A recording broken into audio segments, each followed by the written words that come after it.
Boa noite, pessoal. Começa agora mais um Léo Estopa ao vivo e a abertura do programa de hoje traz uma notícia muito triste. A notícia foi compartilhada pelo colega Edson Nogueira, que avisa que se tá ruim pode ficar pior. Diz o Edson Nogueira: calma, gente, estão reclamando da política, pode piorar. Olha a nova onda, o brega funk. Eu queria agradecer a todos vocês pelas participações, queria pedir para vocês compartilharem para a gente aumentar o alcance, queria agradecer os compartilhamentos aí no Facebook. Deixa eu pausar aqui o som do Facebook, senão o Facebook vai ficar perturbando por aqui. E queria lembrar vocês da importância de compartilharmos para a gente conseguir aumentar o alcance da publicação. Deixa eu trazer aqui os primeiros comentários da noite, que o primeiro comentário não foi o aviso do brega funk, mas eu achei engraçado do colega falar que se tá ruim, dá para piorar. Muito obrigado aqui. Nonato Souza, de Juazeiro, abração para Juazeiro. Isa Andrade, boa noite, Léo. Lula livre já, TV Factor 125. Boa noite, Léo. Boa noite, TV Factor 125. Lenny Hans, boa noite, Lula livre, hashtag Lula livre. Cássia Rodrigues, boa noite a todos os progressistas, mas somente aos progressistas. Então, se a gente pega o boa noite dela e inverte, má noite aos não progressistas. Elizabeth Oliveira, boa noite, Léo, boa noite, Elizabeth, boa noite a todos vocês. E TV Factor 125. Léo fala sobre o cara que falou do deputado no avião quando ficou de frente com a Polícia Federal, aí chorou. Opressor, né, TV Factor 125? Vamos falar sobre isso também. Hoje a situação está mudando bastante. Antes era uma espécie de receita para ficar famosinho, encontrar com algum deputado da esquerda, escrachar, xingar, chamar de ladrão. Antigamente era assim. E olha, o mais interessante, não interessa a conduta do deputado, não interessa o que o deputado está fazendo, não interessa a vida daquele deputado. Se era da esquerda, era só ser escrachado publicamente que essa pessoa virava um ícone da política. Porque escrachou o deputado, porque desrespeitou o deputado. Mas que deputado? Não, nem interessa, desrespeitou o deputado. É estranho, né? Nós temos os deputados como sendo os representantes do povo, nós precisamos admitir que a maioria deles é sim vendável, a maioria deles não representa a população, mas uma coisa muito estranha é imaginar que só o fato de serem deputados de esquerda gerava aí essa brecha para escracho e, por causa dessa questão do escracho, trazia o sucesso. A Carla Zambelli é um exemplo de uma pessoa que nunca conseguiu fazer propostas para o Brasil, mas ela ficou famosa pela postura de criticar os deputados, se tornou deputada. É muito estranho imaginar que o Brasil votou em muitas pessoas porque essas pessoas falavam mal de outras pessoas. Isso é o que levou o Alexandre Frota ao poder. O Bolsonaro nunca fez propostas coerentes, o Bolsonaro nunca conseguiu fechar uma proposta. O que o Bolsonaro propôs? O que a Carla Zambelli, o Alexandre Frota... Vamos concordar que dentro desse grupo que veio da internet para a Câmara dos Deputados, da internet para o Senado, o Kim Kataguiri fazia propostas. Ele tinha um discurso coerente dentro do campo da direita. É um modelo econômico que eu não concordo para o Brasil, mas é preciso dizer que é um rapaz que trouxe o nível de fundamentação e de coerência, um certo debate a respeito de temas econômicos, temas políticos.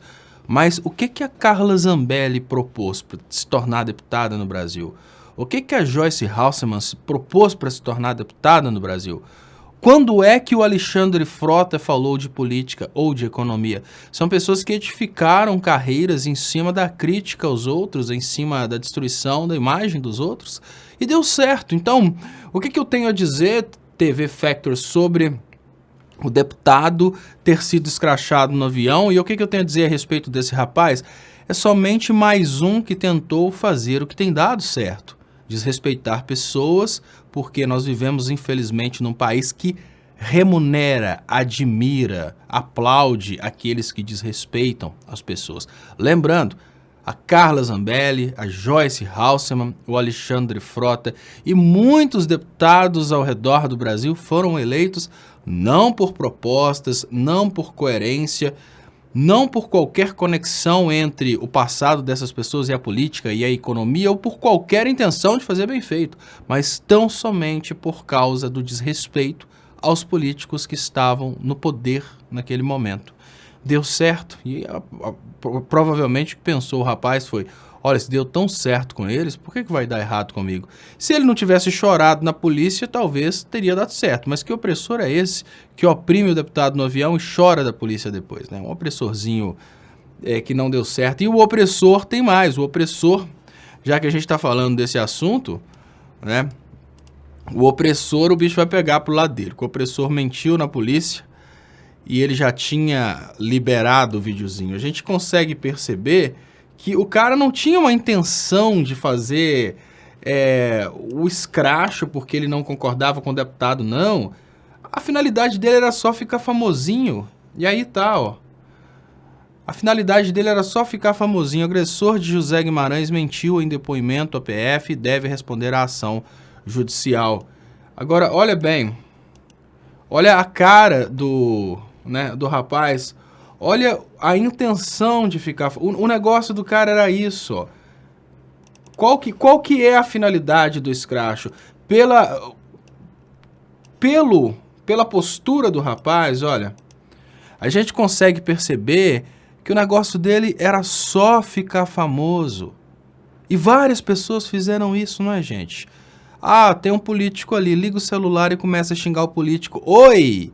Eu não tenho conhecimento de política, não tenho conhecimento de economia, eu não sei tocar nenhum instrumento, eu não sei cantar, eu não estou na nova onda musical brasileira, que é o brega funk, ou seja, eu não tenho nada para me fazer ficar famoso. Ah, mas apesar de eu não ter nada para me fazer ficar famoso, eu posso escrachar quem conseguiu ficar famoso. E não pensem vocês que isso acabou só em políticos, não. A gente teve no ano passado, no período passado, aí, nesses últimos anos, o escracho de alguns artistas, porque aqueles artistas estariam, teoricamente, do lado do PT. A gente teve pessoas desrespeitando o Zé de Abreu num restaurante. Ah, mas por quê? Porque o Zé de Abreu tinha um posicionamento de esquerda. Tudo isso aconteceu por causa de política. Ah, é porque as pessoas eram intolerantes.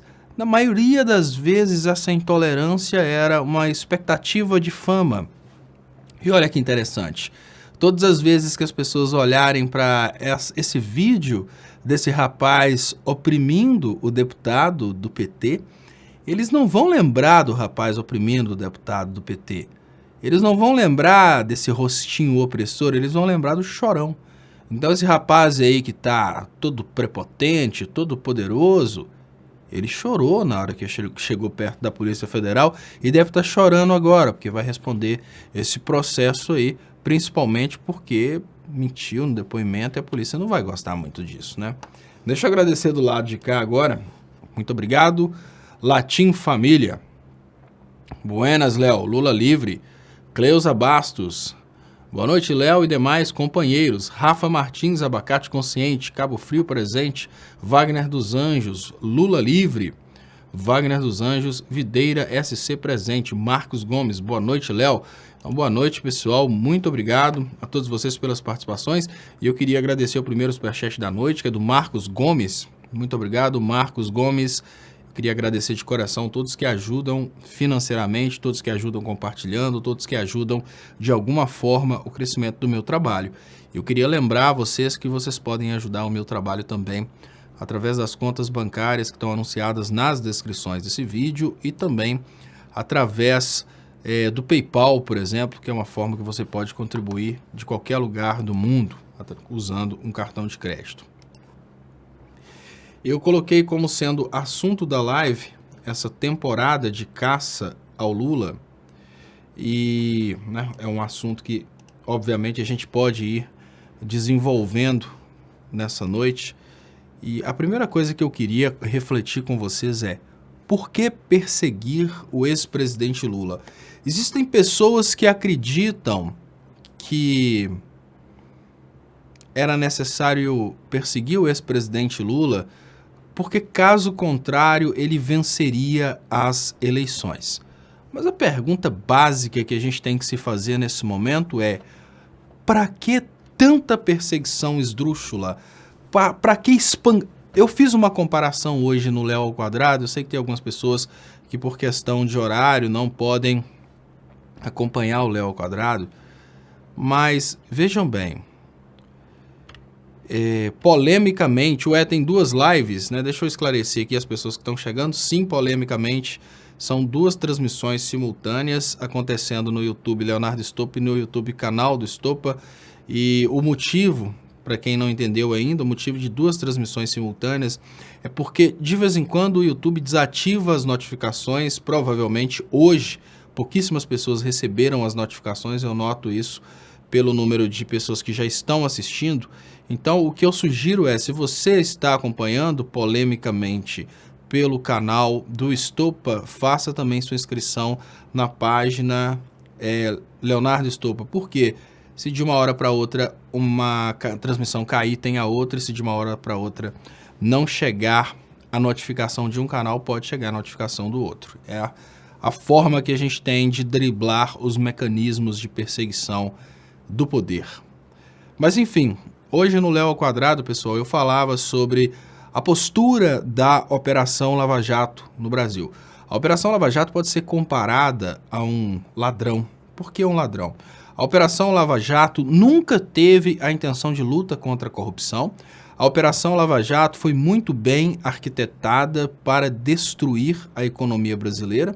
Isso porque, destruindo a indústria brasileira, em especial a indústria da construção civil, a tendência natural é que os Estados Unidos e Israel pudessem explorar os clientes que antes eram do Brasil. Então, quando a gente tinha imbecis dentro do Brasil gritando que o Brasil estava fazendo negócio, o BNDES estava emprestando dinheiro para países comunistas, em contrapartida, a gente tinha, de um outro lado, países como Estados Unidos e Israel batalhando para terem como clientes esses países que nossos jovens chamavam de comunistas.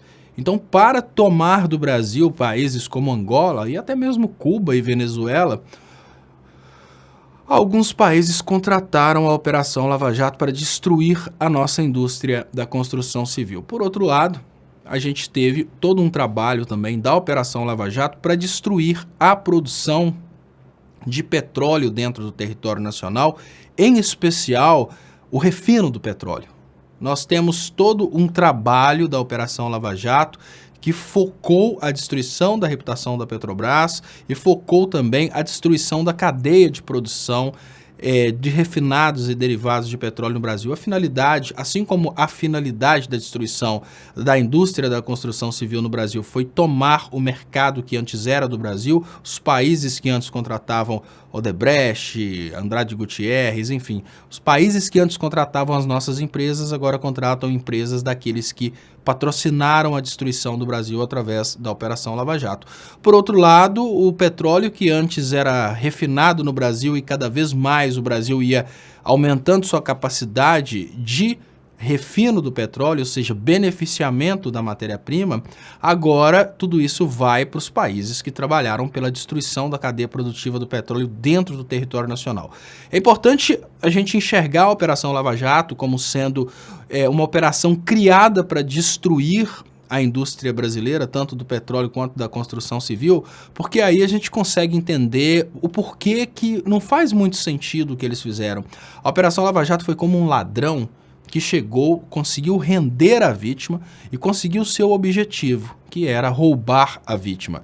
Hoje a gente tem casos corriqueiros de roubo de celular. Imagina que um ladrão chegou, rendeu uma vítima e conseguiu tomar o celular. Se o ladrão já está com o objeto roubo na mão dele, já está com o celular, qual que é o motivo do ladrão espancar e violentar a vítima depois de já ter conseguido o objeto do roubo? E é isso que eu falo que aconteceu no Brasil com a prisão do ex-presidente Lula. A Operação Lava Jato, que funcionou como um ladrão no Brasil, que tomou do Brasil a soberania, o direito de ter grandes empresas na área da construção civil, o direito de ser soberano em produção e refino de petróleo, essa Operação Lava Jato, que aniquilou muitos empregos dentro do Brasil, poderia ter terminado por aí. Mas não. Ela quis espancar a vítima. Não obstante roubar a vítima, a Operação Lava Jato quis espancar a vítima. Então, depois de destruir a reputação do Brasil ao redor do mundo, depois de fazer tudo que fez, a Operação Lava Jato entrou firme na perseguição daquele que era um ícone da política brasileira naquele momento e logo na sequência passou a ser percebido por parte da sociedade como o ladrão, o criminoso, e hoje, mais uma vez, volta de uma forma gigante na política brasileira. A Operação Lava Jato não precisava ter criado provas para prender o ex-presidente Lula. Ela poderia ter deixado o ex-presidente Lula livre se a Operação Lava Jato não conseguiu prender legalmente o ex-presidente Lula, porque o Brasil já estava vivendo uma situação na qual a democracia já não fazia mais diferença. O Brasil aceitou de braços abertos o golpe contra a presidenta Dilma. O Brasil aceitaria qualquer coisa. O Brasil aceitou a prisão do Lula. O maior risco que existia naquele momento era prender o ex-presidente Lula. Outro golpe na democracia era só um detalhe. Se a Câmara tivesse aprovado a prorrogação do Temer por mais 4 anos, o Brasil teria aceito de braços abertos. Não faria diferença alguma. Não, mas o Brasil quis prender, a Lava Jato quis prender o ex-presidente Lula. E aí que foi toda essa merda. E o Edson Nogueira, ele traz uma pergunta, porque o Edson Nogueira, ele representa entre nós aqueles que têm a visão da direita, do bolsonarismo, a visão anti-Lula.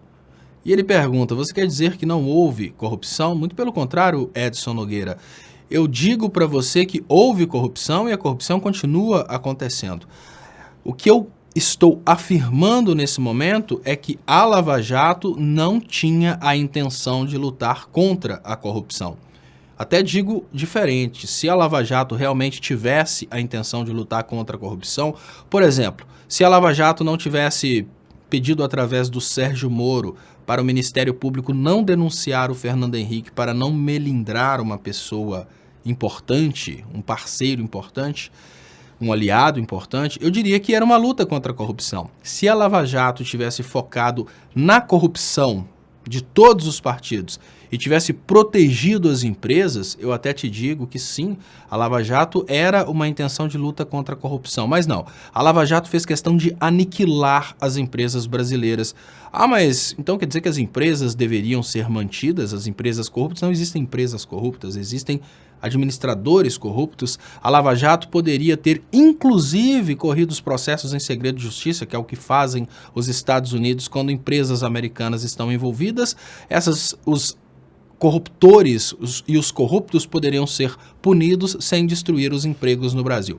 A finalidade da Lava Jato em destruir as empresas, ela foi uma finalidade intencional de destruição do Estado brasileiro. E agora, com a Vaza Jato mostrando que os protagonistas da Lava Jato estavam constantemente negociando, fazendo lobby com bancos que queriam comprar o patrimônio nacional, a gente vê que a Lava Jato usou o argumento de luta contra a corrupção para conquistar pessoas como você, Edson Nogueira. Se a Lava Jato aparecesse do nada falando que tinha a intenção de destruir a economia brasileira, certamente ela não teria tido o apoio de pessoas como você. Então, para a Lava Jato conseguir o seu apoio, ela prometeu uma luta contra a corrupção e uma corrupção que existe no Brasil.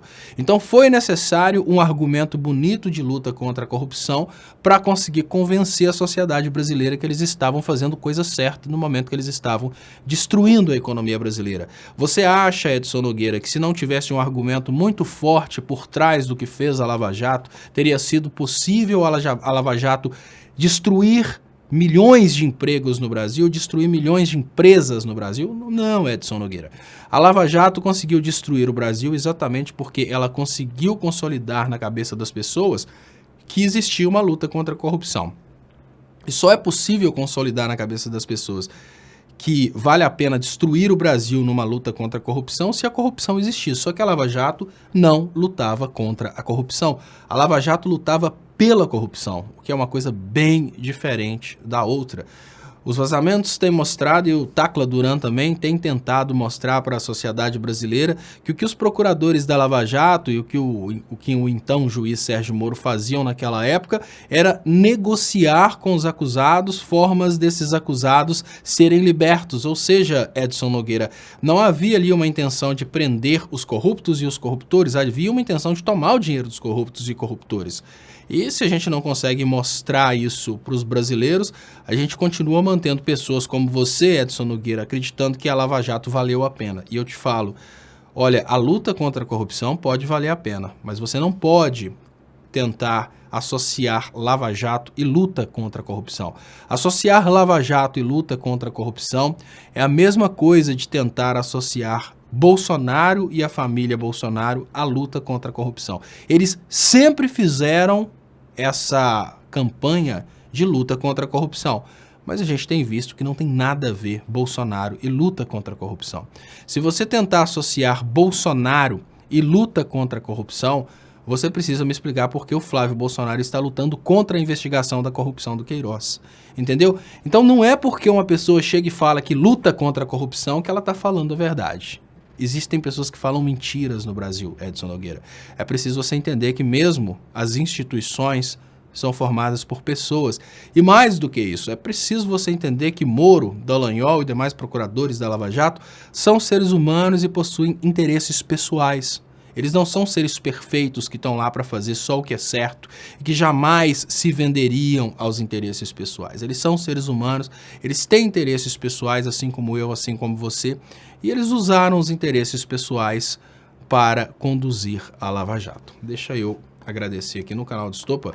Muito obrigado, Brasil! Lula é a figura mais influente do Brasil. As estratégias que tiveram que desenvolver para tentar tirá-lo do poder são tão mirabolantes que hoje seus maiores inimigos estão pedindo Lula livre. Muito obrigado, Brasil! Manda um superchat que é muito importante para o crescimento dos canais. Muito obrigado, Margot Negro. E eu queria lembrar vocês, muito obrigado aos que ajudam financeiramente pelo superchat. E queria lembrar que você pode ajudar também através das contas bancárias que estão anunciadas aí nas descrições desse vídeo. Tem várias contas, vários bancos e você pode ajudar com qualquer valor. Isso porque tem aí a possibilidade de você transferir da conta do seu banco mesmo, sem pagar taxa de transferência. Você pode ajudar com R$1, que eu agradeço muito. E olha só,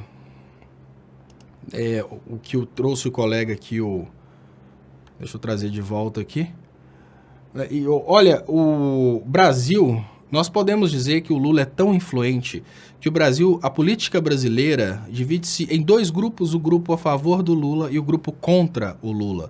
Então, no momento que a gente percebe bolsonaristas tentando diminuir o tamanho do ex-presidente Lula, eu fico pensando, não existe Bolsonaro sem o Lula. O Bolsonaro foi eleito como sendo o anti-Lula. O Dória já está fazendo uma campanha dele para presidente como sendo o anti-Lula. Vocês repararam que não existe nenhum candidato no Brasil que não seja ou pró-Lula ou anti-Lula? O Ciro, ele começou a fazer uma campanha como sendo pró-Lula. De uma hora para outra, o Ciro virou anti-Lula. A personalidade do Lula é tão importante dentro do Brasil que podemos dizer que todos os candidatos a presidente no Brasil, eles estão de alguma forma conectados ao Lula, ou seja, negando o Lula, ou seja, afirmando o Lula. E o Imolê Analauauê, Léo, e a Operação Paraguai nem se fala mais por aqui. Eu acho, e nesse momento, eu acho interessante você trazer isso aqui, sabe, Imolê? Porque o que eu estou percebendo na política brasileira, e é uma coisa que me assusta muito, é o seguinte: as coisas mais importantes a respeito do Bolsonaro, digamos que as coisas que realmente poderiam ferir de morte o Bolsonaro, eu nem sei se teria um apelo público, mas eu digo assim, as coisas mais profundas, elas são realmente ignoradas. Olha, a questão da Operação Paraguai é uma questão que daria condições de um processo de impeachment incontestável. É porque, olha, eu estou em várias possibilidades de processo de impeachment contra o Bolsonaro e todas elas esbarram no viés político. Olha, opinião política. Mas essa questão de Itaipu não tem viés político, é corrupção e pronto. E a gente se pergunta nesse momento, por que que não tocam nesse assunto? Por que que não dão sequência nisso? E a resposta, imolé anaualé, é que não querem tirar o Bolsonaro agora. Por mais que o Bolsonaro esteja sendo atacado pela imprensa, pela esquerda, por todos, não existe uma intenção de ver o Bolsonaro sair. Porque parece que tanto a esquerda quanto a direita estão com medo do Mourão.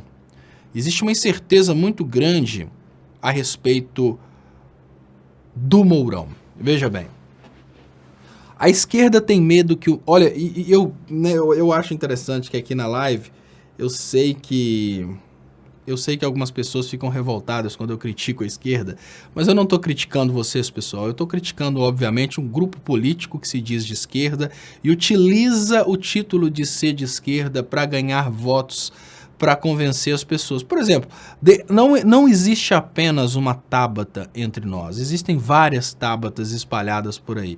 Inclusive a Tabata está defendendo agora o direito da traição partidária, que seria a queda da ideia da fidelidade partidária. A Tabata defende, obviamente, amando de seus donos, lá dos donos do direito, né?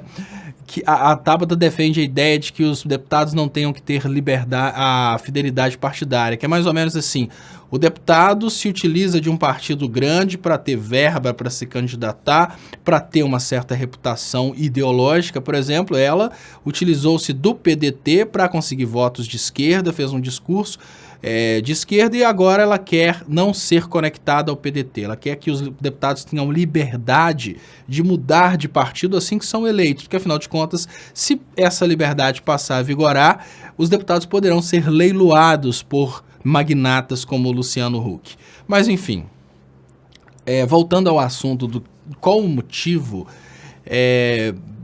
disso acontecer dessa forma, é que não existe uma vontade real, tanto da esquerda quanto da direita, na queda do Bolsonaro. Vejam bem, a esquerda tem muito medo que o Bolsonaro caia e que o Mourão seja um liberal que deu certo. O que eu quero dizer que a esquerda tem medo é o seguinte, pessoal, vejam bem. Existem duas escolas econômicas predominantes no mundo, que é a escola do liberalismo. Liberalismo econômico, ele tem uma fundamentação teórica. É uma fundamentação que não me convence, porque eu estou sempre pensando nos modelos econômicos que respeitam os mais humildes, mas é um modelo econômico que convence várias pessoas e eu vou explicar para vocês como que ele convence muito bem. Olha só, segundo a ideia do liberalismo, no momento em que você para de dar assistência às pessoas mais humildes, você cria duas situações interessantes para o crescimento econômico. Isso é a corrente liberal. Em primeiro lugar, no momento que você para de dar assistência, as pessoas que antes recebiam assistência começam a lutar mais para conseguirem as coisas. Essa é a crítica, por exemplo, ao Bolsa Família. Então, segundo os liberais, se você parar de dar um Bolsa Família para a pessoa vai começar a batalhar mais e ela vai se tornar mais produtiva. Da mesma forma, pensam os liberais que no momento que você retira dinheiro dos mais produtivos através de impostos e aplica o dinheiro dos mais produtivos nos menos produtivos, você está acomodando os menos produtivos e está desincentivando os mais produtivos. O que eu quero dizer para vocês, pessoal, é o seguinte: o pensamento liberal, ele tem uma defesa acadêmica, existem pessoas que acreditam realmente que esse pensamento liberal, ele faça sentido econômico. O que eu penso é que faz sentido, realmente faz sentido, mas não faz sentido para a sociedade humana como um todo. O que eu quero dizer é que dentro dessas pessoas que recebem recursos do Estado, ou seja, recebem recursos de nós todos, existem as pessoas que realmente estão acomodadas, São pessoas que realmente deixam de produzir porque estão recebendo do Estado, mas precisamos admitir que ali existem pessoas também que simplesmente passariam fome ou morreriam de fome se não tivessem acesso a recursos do Estado.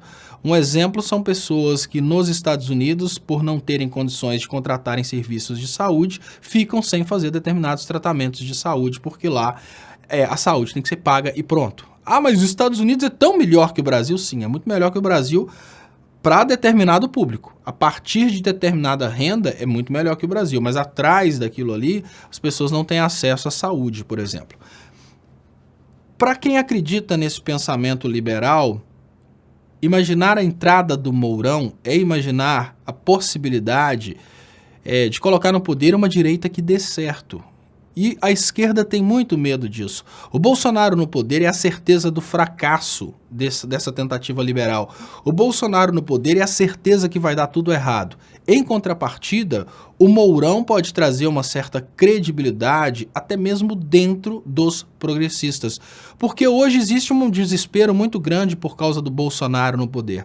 Esse Bolsonaro assusta a esquerda, esse Bolsonaro assusta os progressistas. A saída desse Bolsonaro pode criar uma expectativa e as pessoas podem voltar a produzir. O que eu quero dizer para vocês é que muitos políticos de esquerda estão com medo da queda do Bolsonaro, porque se o Bolsonaro cair e entrar o Mourão, o governo pode dar certo.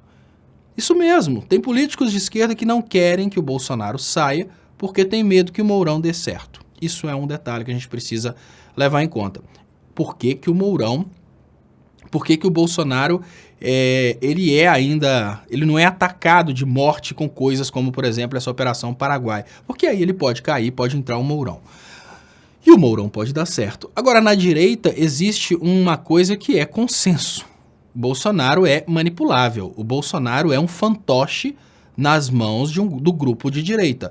O Bolsonaro é, sem dúvidas, o presidente ele é mais manipulável que o Temer. O Bolsonaro está nas mãos do grupo da direita, dos banqueiros, dos deputados, dos senadores. Eles fazem com o Bolsonaro o que querem. Será que fariam o que querem com o Mourão? Porque para fazer o que querem com o Bolsonaro, eles precisam de casos como o caso Queiroz. Será que eles teriam casos para chantagear o Mourão? Então não há vontade que o Bolsonaro caia na esquerda, porque parte da esquerda tem medo que a queda do Bolsonaro traga um Mourão que dê certo. E também não há um interesse que o Bolsonaro caia por parte da direita, porque a direita pensa que é mais fácil ter um Bolsonaro, um bom fantoche no governo. Deixa eu agradecer aqui, muito obrigado. Ana Clara P. Nogueira. Léo, você é muito bom e explicar bem demais. Bolsonaro e sua família são uma mentira. Além do Queiroz, mas as milícias, será que estão envolvidos na cocaína do avião presidencial? Ana Clara, lógico que é uma coisa, é até crime eu afirmar que sim, que o Bolsonaro está envolvido, que a família Bolsonaro está envolvida. Mas eu chamo para uma reflexão. Por que o Eduardo Bolsonaro luta contra o depoimento do sargento? Né? O sargento não quer falar para a polícia brasileira, ele quer falar na comissão da Câmara exatamente para que todos os deputados ouçam e para que não exista a possibilidade do seu depoimento ser manipulado, né? Porque a gente sabe, hoje, através da Vaza Jato, a gente sabe que a própria Polícia Federal estava controlando aquilo que ela achava interessante ou não interessante. Então, temos uma conclusão muito clara nesse momento. Esse sargento sabe que ele não pode falar para a polícia. A polícia, coisa estranha, né? A polícia não é confiável para receber o depoimento de um acusado. Mas ele quer falar numa comissão para que torne seu depoimento público. Mas a publicidade desse depoimento não interessa ao Eduardo Bolsonaro. O que a gente pode concluir a partir disso? Né? Deixa eu trazer aqui. Jorge Paolo. Vejo muita gente de reacionária cantarem músicas de Cazuza, Legião, Belchior. O incrível é que eles não leem a luz das canções e nem sentem remorsos. Jorge Paolo, você falou uma coisa muito interessante.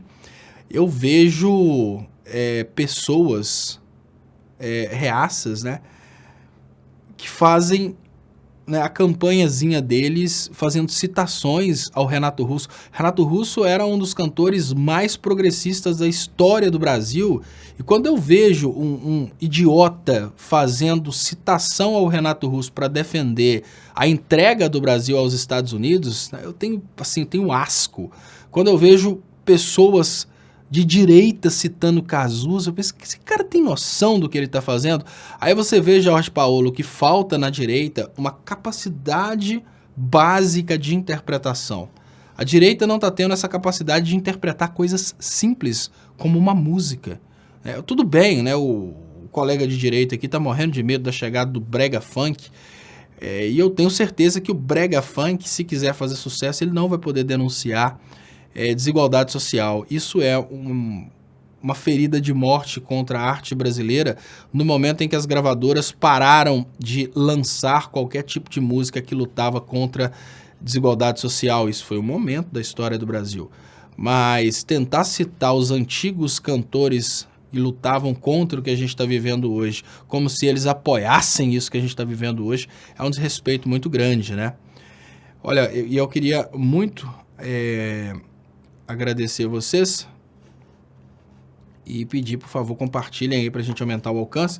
Quem quiser ajudar meu trabalho, tem as contas bancárias anunciadas aí nas descrições do meu vídeo. Deixa eu trazer essa coisa aqui de proporção que trouxe o Aurelito Marcelo Rodrigues.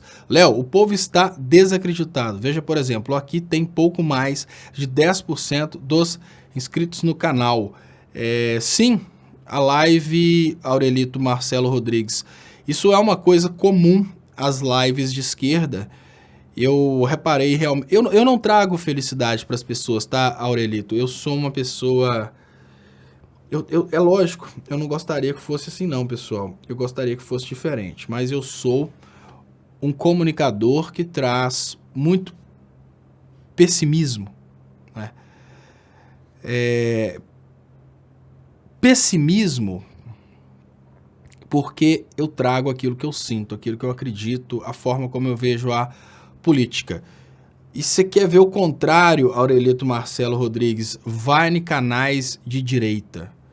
Olha, no canal de direita, mesmo com todo o fracasso da direita, se você abre uma live de um comunicador de direita, eu não tenho muita paciência de assistir, mas eu sempre lembro as pessoas sobre um evento num dia que chegou para mim, recomendado. Canal do Dom. E tava lá um negocinho assim ao vivo. Eu fui, cliquei. Eu estava em Belo Horizonte ainda. E tava lá o Dom Werneck, que eu considero um entertainer fantástico. Eu acho que ele tinha que ter um programa na televisão. E o Dom tava lá falando sobre a intervenção militar que vai acontecer amanhã. Se você, eu não sei hoje, mas antes, se você ligasse o canal do Dom, a intervenção militar ia acontecer amanhã. Amanhã? Não, isso mesmo, amanhã. Mas ele não falou isso ontem? Falou, mas vai acontecer amanhã. Mas ele não falou isso anteontem? Falou, mas vai acontecer amanhã. Não interessa, aquele pessoal tá lá vivendo aquela realidade do Dom como se fosse uma verdade, porque eles sonham que aquilo seja verdade. E o engraçado é que ele falava sobre a intervenção que aconteceria amanhã e contava a história de caças americanos que estavam chegando nas instalações do Exército Brasileiro. E ele se coloca como um grande nacionalista, mas ele é um grande nacionalista que estava apoiando a ideia dos caças americanos chegarem até as bases das instituições militares brasileiras para ajudar a dar um golpe no Brasil. Era mais ou menos isso aí. E tinham pessoas, ele falava que estavam chegando em Anápolis caças americanos. E ele falou com uma ênfase tão grande que eu pensei, gente, como que pode? Assim, não vou dizer que é ridículo, porque ele é um entertainer, tinham mais de 5 mil pessoas assistindo, mas ele falou com aquela vibrância tão grande sobre, né, ele com a camisa do Exército Brasileiro, super vibrante, e falou... Caças americanos, cara! E falou o modelo do caça, é o caça tal! E aí ele falou, estão chegando em Anápolis, meus contatos em Anápolis. Aí uma pessoa escreveu assim, olha, eu moro em Anápolis, eu não tô vendo nada disso. Ele ignorou a pessoa que escreveu isso. Aí foi a hora que eu comecei a rir, lógico. E a pessoa conseguiu insistir no Dom, você tem certeza do que você tá falando? Porque eu moro em Anápolis, qualquer avião que chega dá pra gente ouvir, eu não tô ouvindo nada disso. A pessoa foi insistindo, ela sumiu, provavelmente foi bloqueada, porque tava falando verdade sobre a mentira do Dom. Mas a galera tava vibrando no chat, porque estavam chegando caças americanos, o Dons, todo nacionalista, comemorando que caças americanos iam tomar as instalações do Exército Brasileiro, enfim. Essa palhaçada toda estava gerando para o Dom ali uma sobrevivência como comunicador político. E aí você fala, o povo está desacreditado. Veja, por exemplo, é lógico, Aurelito, eu sou um cara que fico aqui fazendo a pior coisa que uma pessoa pode fazer para ter telespectadores. Eu fico falando a verdade, falando o que eu sinto. Lógico, eu poderia estar modificando as coisas, criando uma expectativa de que tudo vai melhorar, que semana que vem o Brasil vai estar livre da corrupção. Mas isso é uma coisa que eu não consegui fazer ainda, né? E Sônia Rodrigues fala, nacionalista humorista. Eu volto a dizer, eu conto essa história porque realmente foi muito divertido esse dia. E eu lembro que eu ficava assim, sabe aquela coisa que você começa a chorar de rir, que você pensa, gente, como assim? Aí ele foi e jogou, parece que é o tempo dele para beber uma água, tomar um refrigerante, alguma coisa assim. Ele foi e soltou um clipe do Exército Americano. Desses clipes que ficam no YouTube, ele baixou, já tava no jeito lá, ele foi e soltou um clipe do Exército Americano, desses clipes que convidam os jovens a se alistarem no Exército, e coloca um clipe do Exército Americano e deixa aquele clipe rodando, e o chat bombando, a galera vibrando sobre um clipe das Forças Armadas Americanas. Eu falei, meu Deus, então tem um colega aqui que não me deixa mentir, deixa eu colocar aqui, olha. Tem um colega aqui que não me deixa mentir. Tá aqui, obrigado por se manifestar. André Soares. Eu vi isso, sou testemunha.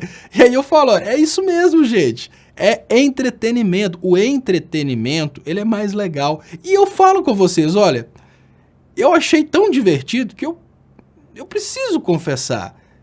É mais divertido assistir a uma live do Dom do que assistir a uma live do Estopa. Se eu não fosse o Leonardo Estopa e tivesse fazendo essa live com vocês, talvez eu estaria com um pacote de pipoca ouvindo a live do Dom, porque é mais legal, é mais divertido. Eu tenho que expressar aqui meus parabéns ao Dom, que tem a manha de conseguir falar várias noites seguidas que a intervenção vai acontecer amanhã. E preciso falar, cara, eu nunca imaginei que seria possível manter um público alienado seguindo mentira por tanto tempo.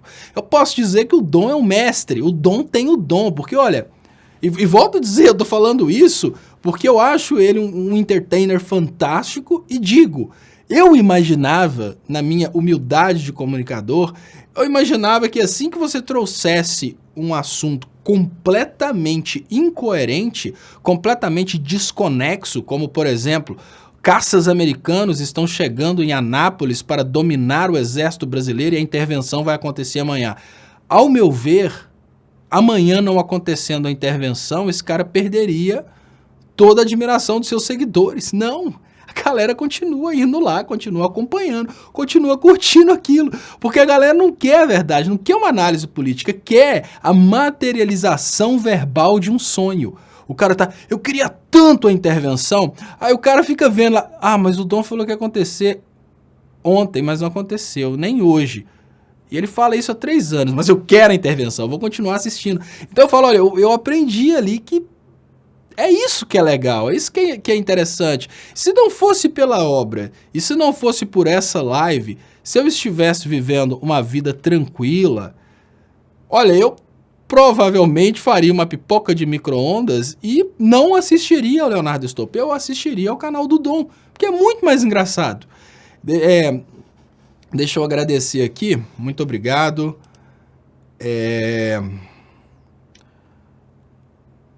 Regina Mas, inacreditável essa história desse tal de Dom que eu nem sei quem é. Graças a Deus. Regina, eu conto essa história porque eu acho muito engraçado, porque eu tive essa experiência, eu não sou de assistir, eu não tenho tempo, né? Então, eu gosto de vez em quando eu falo que eu tô pegando pesado na live, eu gosto de mostrar a minha realidade. Tá aqui, ó, minha mão suja de espuma, daquela espuma de fazer as montagens, como chama, espuma expansiva, não sai fácil. Então, assim, mãos inchadas, né? Você pega a grossura da minha mão inchada de obra, e eu tô realmente sem tempo, né? Trabalhos escolares atrasados, né? Professor Celso, coordenador do curso de música da Unis, se alguém aqui estiver escutando e alguém aqui ouvir tiver contato do professor Celso, por favor, diga ao professor Celso que, além dele ser o melhor professor do mundo, eu gostaria muito que ele entendesse minhas razões para estar com os trabalhos atrasados, mas enfim. Mas fora isso, eu falo com vocês que eu não tenho tempo de assistir nem o que as pessoas de esquerda estão fazendo, mas se eu tivesse que escolher o que assistir para me divertir, talvez eu não assistiria ao Leonardo Stoppa, que só traz pessimismo, né? E infelizmente o ruim de assistir o Leonardo Stoppa é que são pessimismos que normalmente acabam acontecendo, né? Muito obrigado, Michael Miller, deve ser o Müller, que veio do Müller alemão. Léo, todo se resume no seguinte: Guedes amplificando a financeiração da economia e precarizando o mercado de trabalho. O resto é cortina de fumaça. Sim, faz muito sentido.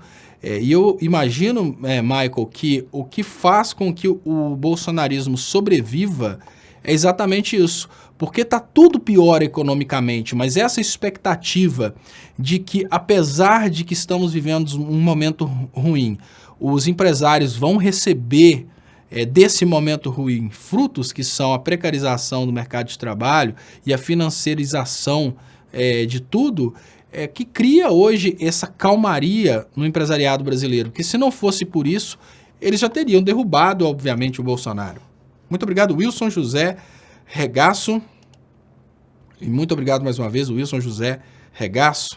Queria lembrar que vocês podem ajudar meu trabalho e eu peço, quem puder, por favor, ajude meu trabalho através das contas bancárias que estão anunciadas aí nas descrições desse vídeo. E eu prometo vocês que vou trazer menos pessimismos e vou contar para vocês a história dos caças que estão chegando para fazer uma intervenção no Brasil. Fiquem tranquilos. No próximo programa eu vou contar para vocês a história da intervenção política dos marcianos. Então eu vou chegar aqui, olha, pessoal, eu tenho contatos em Marte e esses contatos me garantiram que vai rolar uma intervenção marciana aqui na Terra. E essa intervenção vai tirar o Bolsonaro do poder. Aí os caras, não pode falar que vai tirar o Bolsonaro do poder. Quem gosta desse assunto, obviamente, são os anti-Lula. Tem marcada aí, como é que eu faço para poder caracterizar aqui um do mal, né? Tem que fazer cara do mal. Olha, tem marcada aí e contatos importantes meus no exército marciano me informaram que tem marcado uma intervenção marciana aqui no Brasil e eles vão prender o Lula. Aí não tem esse negócio de Lula livre mais, porque eles vão levar o Lula preso para Marte.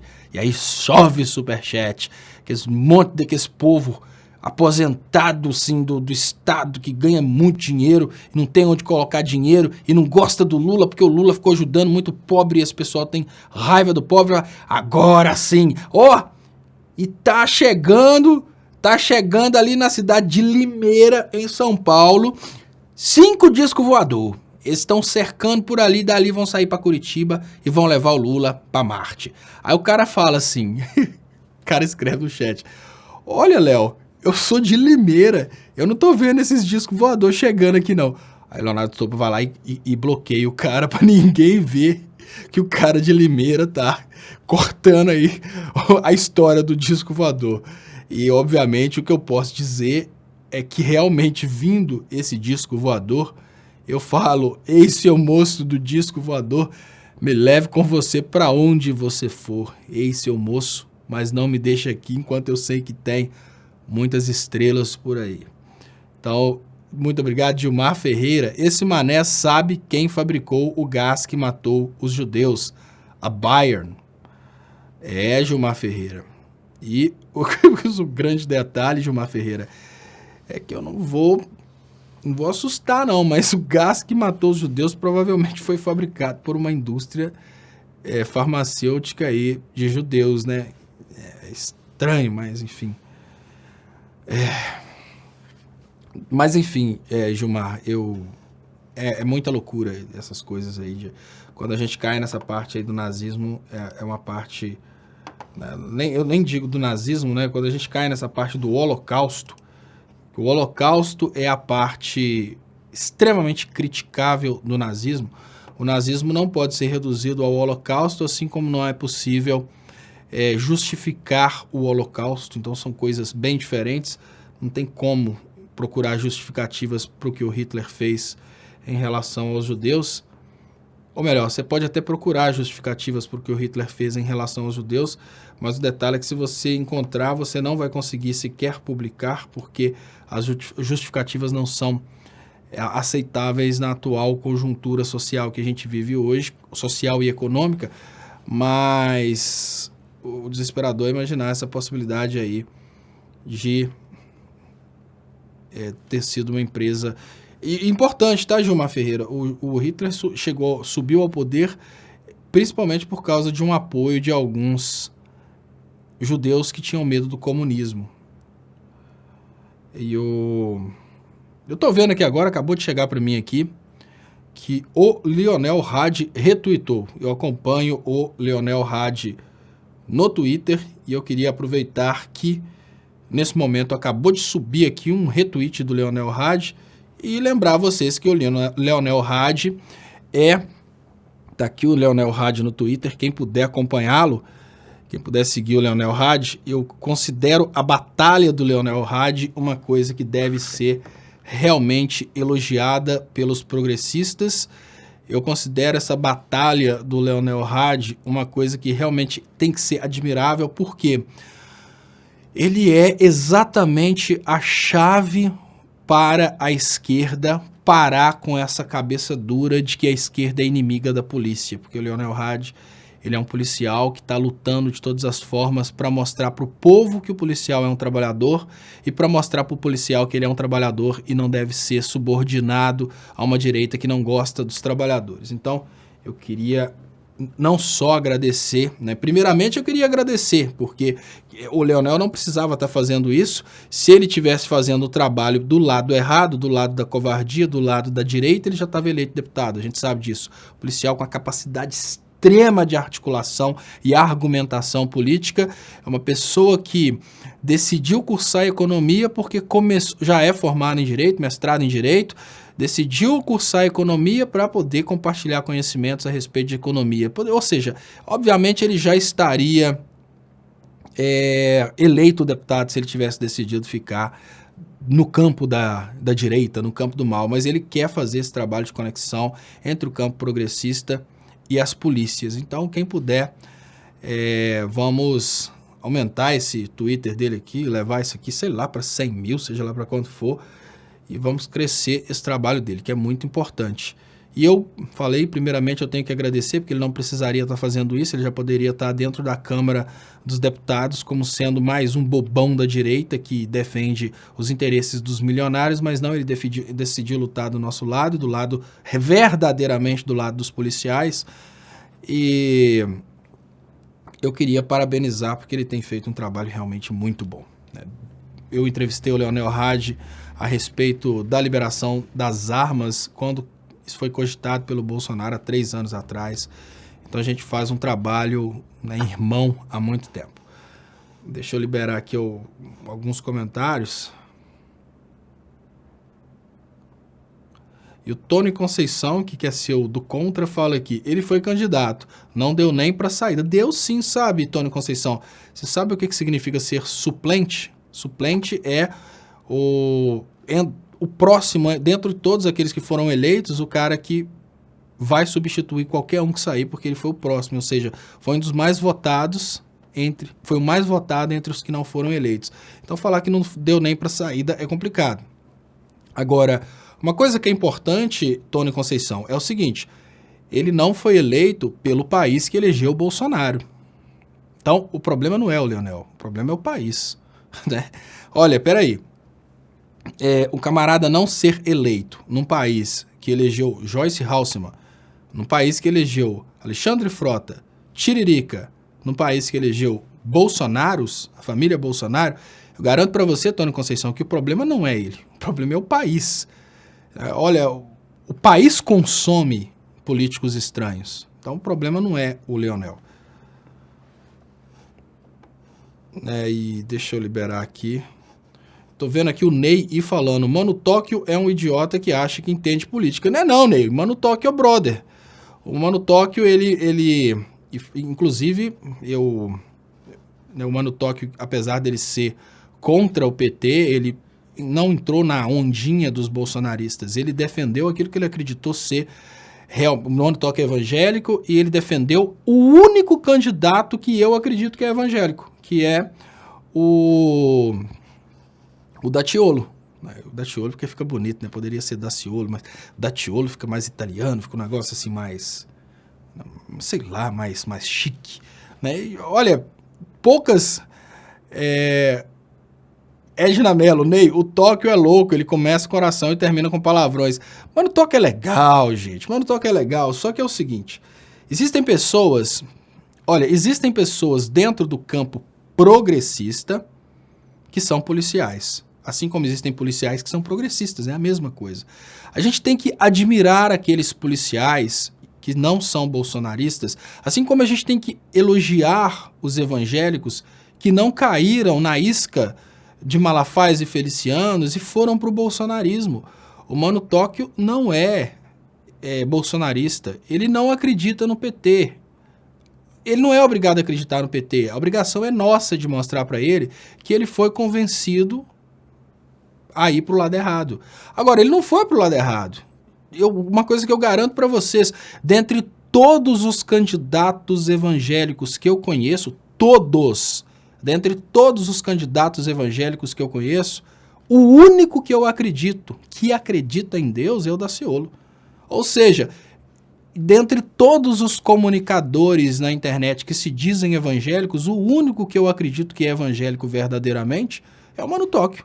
Então, se um evangélico perguntar para mim hoje, quem você acredita que fala no YouTube de coração que acredita em Deus? É o Mano Tóquio. O resto, para mim, usa esse argumento de que acredita em Deus para conseguir conquistar os demais. São falsos pastores. Agora, é lógico que existem desconexões de informação, né? Assimetria de informação. E existe uma assimetria de informação também a respeito de crenças, a respeito da intenção dos políticos.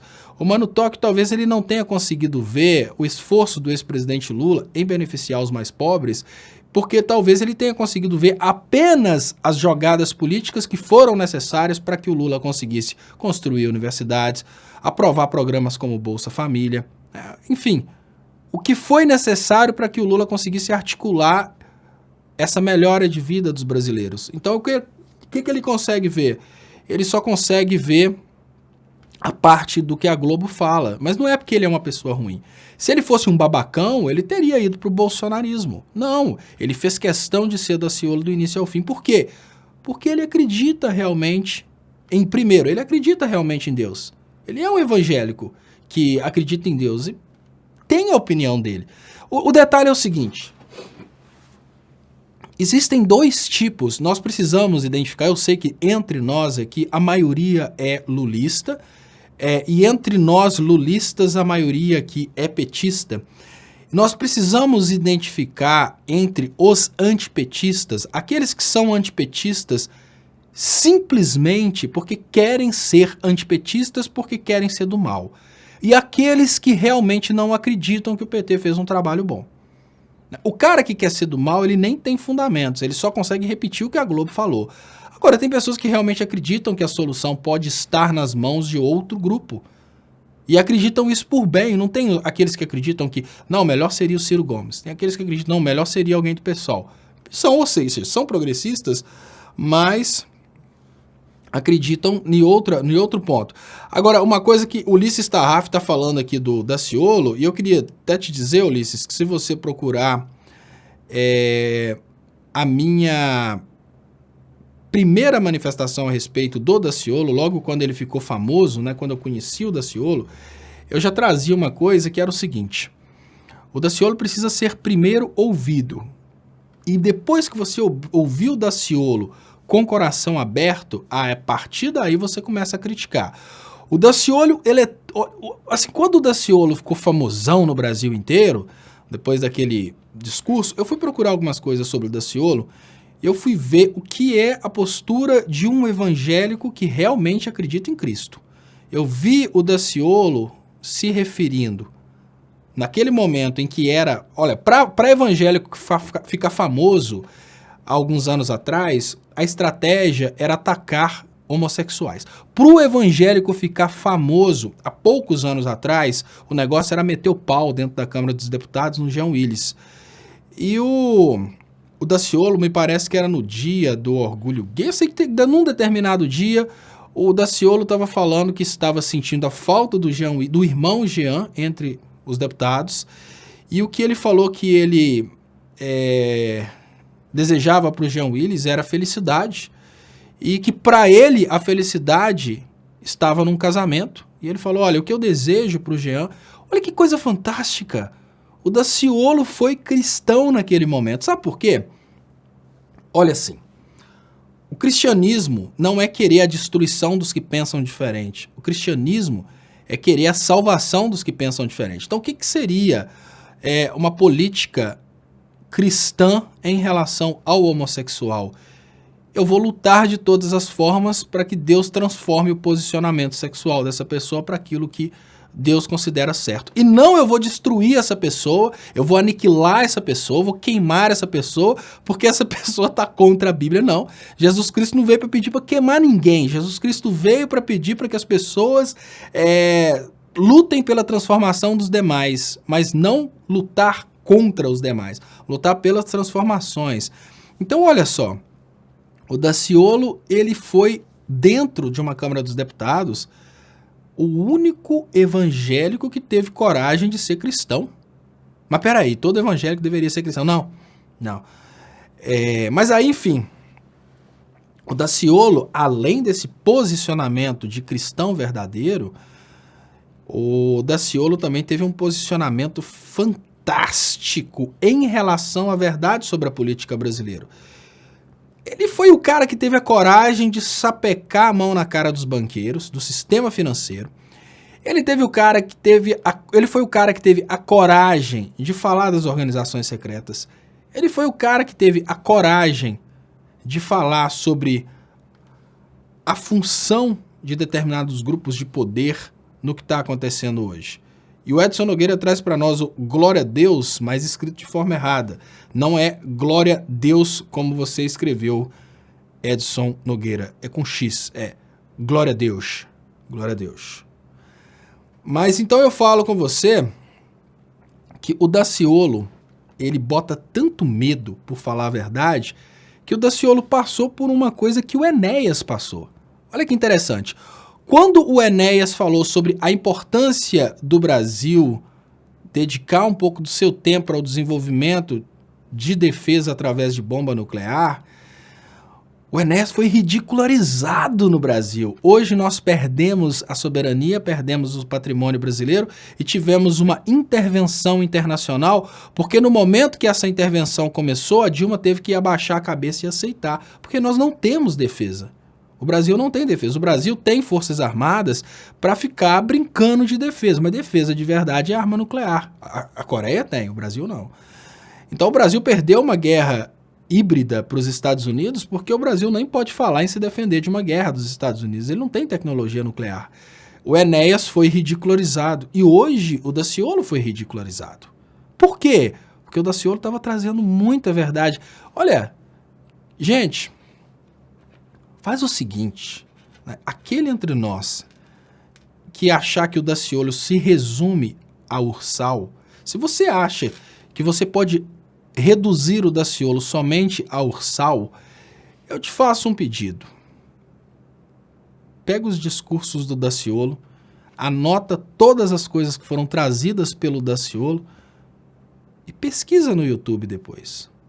Eu falo, o único político dentre todos esses políticos famosos, o único político que eu acredito que é evangélico, que eu acredito que é cristão, o único que eu acredito, pessoal, tô garantindo para vocês que é o único e nem que ele é, porque coração dos outros é terra que ninguém pisa. O único político que eu acredito que é cristão é o Daciolo. Malafaias, Felicianos e Magnus Malta, para mim é tudo picareta, para mim. Para mim, são pessoas que usam a religião para fazer política. O Daciolo, eu acredito. E o Edson Nogueira fala, Léo, ele não é um personagem, ele é daquele jeito mesmo. Exatamente, é o que eu acredito. É o que eu acredito. O Daciolo, ele não usa a Bíblia para fazer política, ele respeita a Bíblia. Ao contrário de todos os demais que usam a Bíblia para fazer política. E aí eu falo com vocês, quando a gente tenta criticar o Mano Tóquio, por causa de, às vezes, o Mano Tóquio se exceder um pouco, de acordo com nossa interpretação, é porque, às vezes, tem tanto desespero ali no coração dele tentar transmitir uma coisa e não conseguir, que a pessoa acaba explodindo. Mas Mano Tóquio é brother. O que o Mano Tóquio quer é tudo isso que nós queremos. Um Brasil soberano, um Brasil grande, só que ele consegue colocar a parte religiosa no meio, porque ele é fiel. Então eu falo com vocês, 2 personagens trazidos aqui hoje, que eu acredito que são cristãos e que estão lutando dessa forma porque acreditam. Mano Tóquio, brother Mano Tóquio, né? Porque quando eu tiver um mano, ele vai se chamar Errar, porque errar é humano. Então eu falo brother Tóquio, Mano Tóquio, e também o Daciolo. Então tem horas, obviamente, que o cara se perde, ele fica desesperado, que ele não... A pessoa acaba se exaltando, ela perde a paciência. Não pensem vocês que ele faz essas coisas por mal. Eu acho que é o contrário. Eu acho que o Mano Tóquio, ele é uma pessoa que tem uma intenção tão boa com o Brasil, que no lugar da gente criticar, a gente tem que ir aos poucos convencendo o Mano Tóquio que talvez ele não tenha entendido a estratégia do ex-presidente Lula para governar para os mais humildes. É mais interessante a gente conquistar o Mano Tóquio para o nosso lado, porque ele já está do lado de um Brasil soberano, de um Brasil grande, ele é contra o entreguismo, do que a gente tentar encontrar nele um traidor do Brasil, porque ali não tem um traidor do Brasil, ele tem um cristão que quer um Brasil soberano. E isso é muito difícil de encontrar. Um comunicador evangélico que não está submisso ao malafaísmo, ao universal, né, aos felicianos. Ele é, assim como o Leonel Hadi é uma exceção na polícia, que está tentando mostrar para a polícia brasileira que a polícia é composta por trabalhadores que têm muito mais conexão com a esquerda do que servindo banqueiros. O Mano Tóquio, ele é uma prova de que é possível mostrar para os evangélicos que não tem nada a ver um evangélico apoiar um Bolsonaro só porque o pastor mandou. Mas enfim, são, obviamente, obviamente são aí reflexões que eu faço nesse momento, porque antes de conhecer o Mano Tóquio, antes de ver alguns vídeos dele, eu vi falar que ele tinha falado de mim, eu até falei umas coisas, deve ser bolsominion. Depois eu fui ver que não, uma pessoa fantástica, bati um papo com ele, né, quero até ligar para ele de novo.